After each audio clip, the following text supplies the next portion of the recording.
This little piece of clay is packed full of information from 4,200 years ago. The language of the inscription is Sumerian. Sumerian tablets are probably one of the oldest form of written record that we have. There's footage they never wanted you to see. Samuel Noah Kramer, 91 years old, weeks from death. The man who single-handedly taught the modern world everything it knows about humanity's first civilization. He's sitting in a Philadelphia basement that smells like clay dust and dying secrets. Hands trembling over tablets older than the Bible. And he's about to say something on camera that will make his colleagues wish he'd stayed silent. Before I die, please listen. We have gotten this wrong. Not the details, the whole framework. For 50 years, this man was the authority on ancient Sumer. His word was final. His translations were gospel. And in his final days, he admitted all of it might be wrong. The academic establishment buried these interviews, but the transcripts survived. This is what they didn't want you to hear. The man who owned Sumer. Here's what you need to understand about Samuel Noah Kramer. For 50 years, this man didn't just study Sumer. He was Sumer. At least as far as the modern world was concerned. Every textbook you've ever read about the world's first civilization, his translations, every museum exhibit explaining those wedge-shaped symbols pressed into clay, his interpretations, every academic paper, every documentary, every college lecture about where human civilization actually began. All of it traced back to the basement of the University of Pennsylvania Museum to one man. And now I can turn it around and have a look at the writing that's been hiding underneath. So, no one's seen that writing for 4,000 or 5,000 years. Yeah, the only person that's seen it previously is the one who wrote it, surrounded by clay tablets covered in marks that nobody else could read. He deciphered thousands of them, literally thousands. And get this, when he started in the 1920s, Sumerian was basically a dead language with no instruction manual, no native speakers, no dictionaries. He taught himself by comparing texts, finding patterns, building vocabulary word by word over 6 decades. His 1956 book, History Begins at Sumer, introduced millions to a civilization most had never heard of.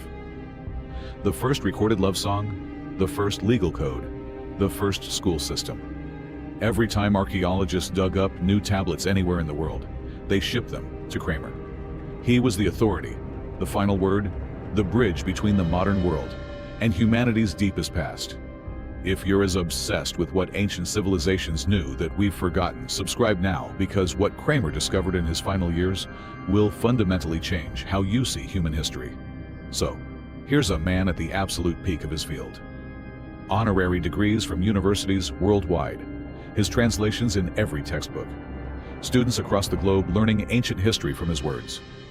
But here's the catch. Kramer was never comfortable with his own conclusions. And by the end, he'd realize why. The footnotes, nobody read it, started quietly.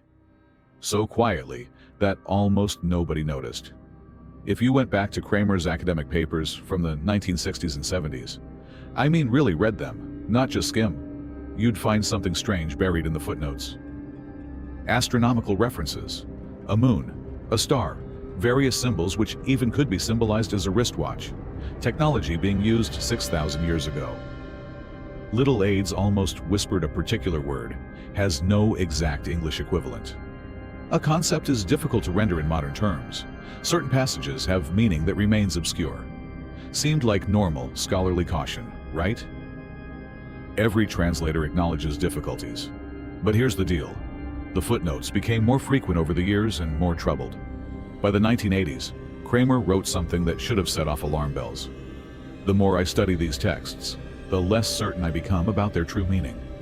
His colleagues dismissed him. Sam's losing it, they whispered in faculty meetings. Too long in the basement with those tablets. An aging scholar becoming overly philosophical about his life's work. Happens to the best of them. But Kramer wasn't being philosophical. He was being literal. He'd noticed something about Sumerian, thought that kept him awake at night. Something that violated every assumption he'd built his career on. The Sumerian language had no word that clearly meant religion. As we understand it, none. It had no distinction between natural and supernatural.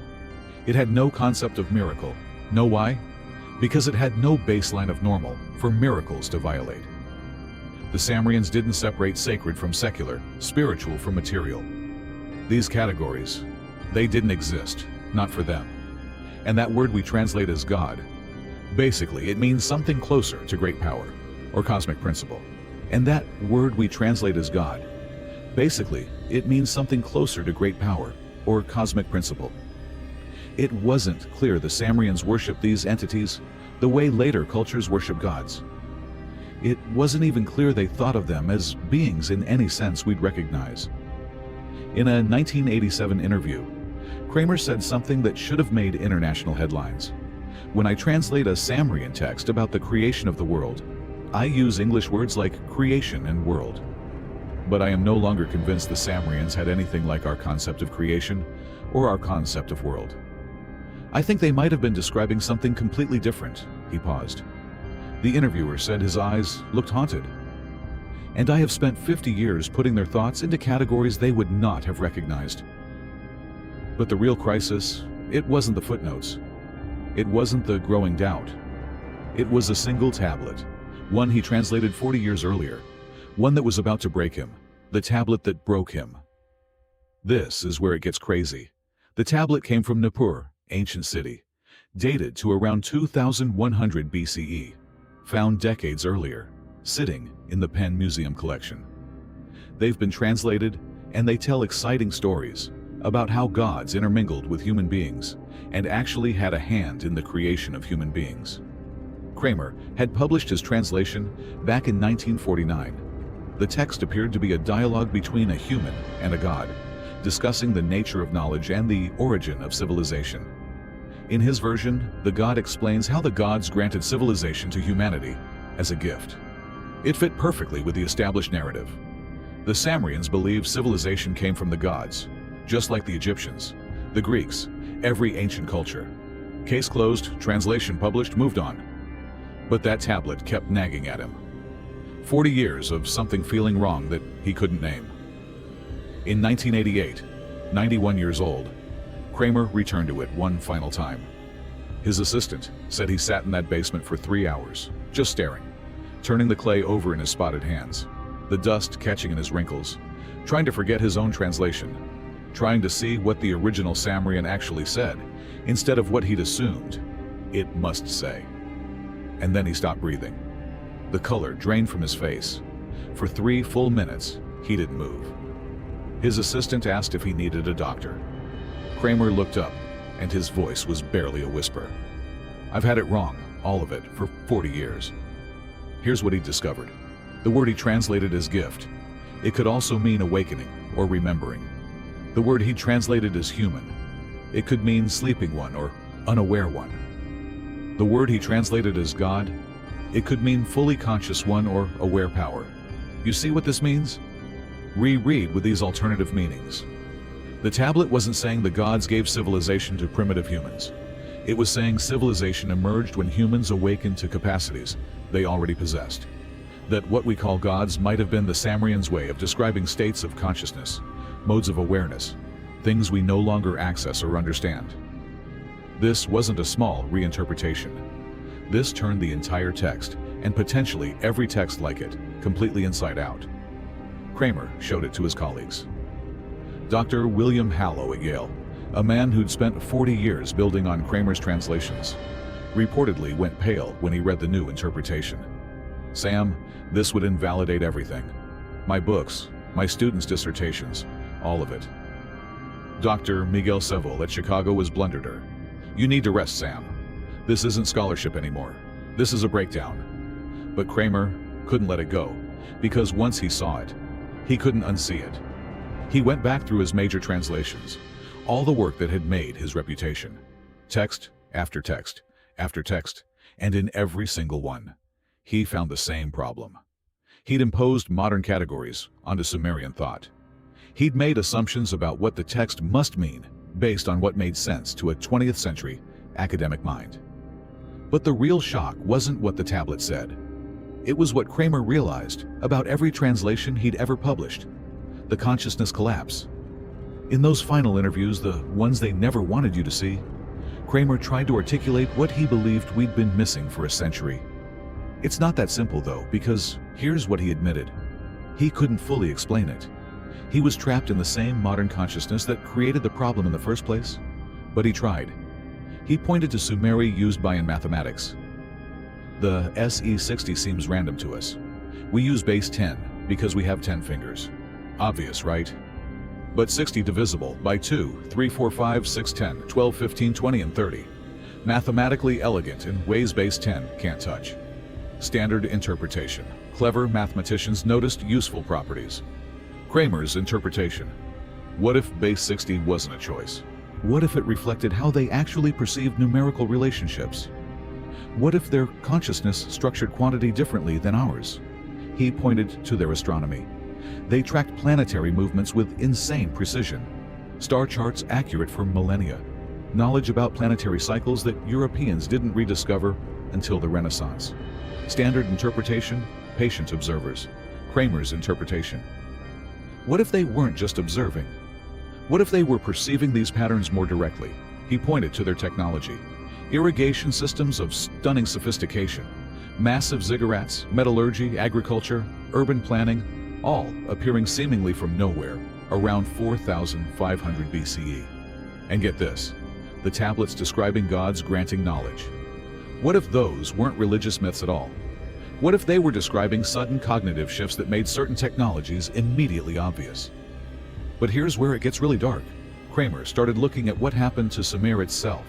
The civilization collapsed around 2000 BCE. Conquered, cities abandoned, people scattered. Standard interpretation. Civilizations rise and fall. Sumer was just the first normal stuff. But Kramer noticed something in the tablets from Sumer's final centuries.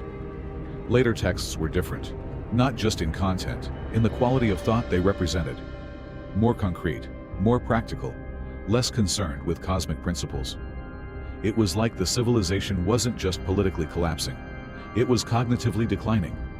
Whatever mode of consciousness made early Sumer possible was fading. And the later Sumerians, they were writing like people who no longer understood their own ancestors' texts. The famous king list showed the same pattern. Early kings with impossibly long reigns, 28,800 years, 36,000 years. Later, kings with normal lifespans. Standard interpretation. Mythology transitioning to history. Kramer's interpretation. A record of cognitive shift. What earlier Sumerians experienced as reign became something more limited, more normal, more like what later civilizations understood as kingship. In his final interview, weeks before his death, Kramer's voice was barely audible. I think Sumer's collapse wasn't a political event. It was a consciousness event. Something about how they experienced reality changed, and once it changed, they couldn't maintain their civilization. He leaned closer to the camera, eyes wet. We are their descendants, living in the aftermath of that change, trying to read their texts, but unable to understand them because we're on the other side of the divide. What they buried with him. Samuel Noah Kramer died on November 26, 1990, 93 years old. His obituary celebrated his contributions to Assyriology, mentioned his translations, his books, his decades of achievement. They did not mention his late-life doubts. They did not discuss his final interviews. They did not acknowledge that the man who defined our understanding of Sumer had admitted that understanding might be fundamentally, catastrophically wrong. The academic establishment moved on quietly, efficiently. His earlier translations stayed in textbooks. His interpretations kept shaping how Sumer was taught. The narrative he'd helped create and then tried to tear down remained intact. But here's the catch. Kramer's doubts didn't die with him. A small number of researchers, consciousness studies, cognitive anthropology started picking up where he left off, questioning whether ancient civilizations thought in fundamentally different ways. Some have started re-ransating Sumerian texts with Kramer's late insights in mind. The result, startling texts that seemed like religious myths become descriptions of consciousness. As states, king lists become records of different modes of existence. None of this has reached mainstream academia. Too many careers built on established interpretations. But there's a deeper resistance. If Kramer was right, if the Sumerians possess something we've lost, then our entire story changes. We think we're the pinnacle, Technology the ancients couldn't imagine, science, rationality. But what if the Sumerians weren't primitive? What if they had capacities we lack? What if progress means gaining some abilities while losing others? The tablets are still there in museums, in archives, covered with ununiform, we can technically read. But if Kramer was right, we're reading words while missing meanings, translating language while failing to translate consciousness. Before I die, please listen. He said, we have gotten this wrong. Not the details, the whole framework. And until we admit that our modern consciousness might not be capable of understanding ancient consciousness, we will keep teaching a history that never happened and missing a truth we desperately need to recover. So, here's my question.